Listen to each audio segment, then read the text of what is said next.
Hello and happy Friday. Anne McCabe here with Curo Private Wealth. I hope your February is going really well so far.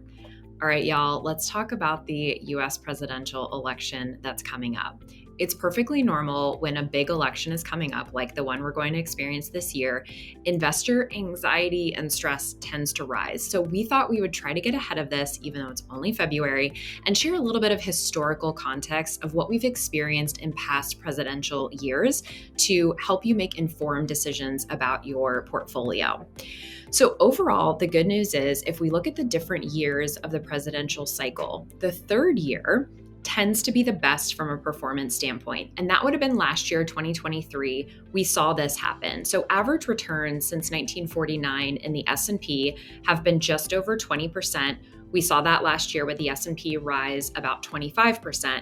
I'm going to drop the visual of the chart here in the comments so you can check that out. Really interesting information.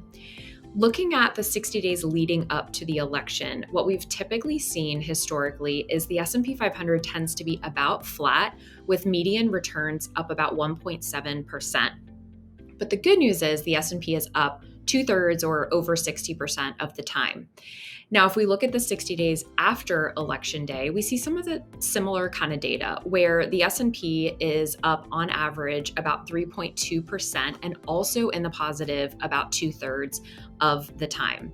So there are a couple exceptions to mention. Back in 2008, we did see the markets decline, and that was because we were in the middle of the great financial crisis. We also saw the markets go down in 2000 between Election Day and mid-December, and that was with the Supreme Court's ruling of the contested election between George W. Bush and Al Gore. So bottom line is markets tend to move more with the economic outlook than they do with the election outcome. I do want you to remember, though, that volatility does increase in election years, especially in the first 6 months. So that's where we are right now.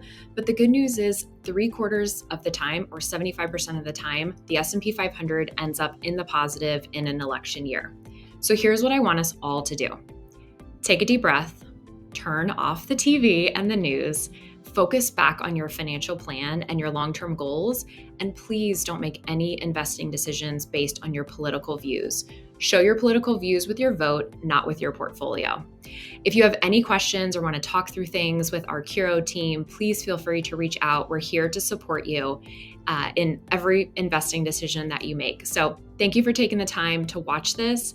I hope you have a great weekend, and I'll see you here again next week. Take care.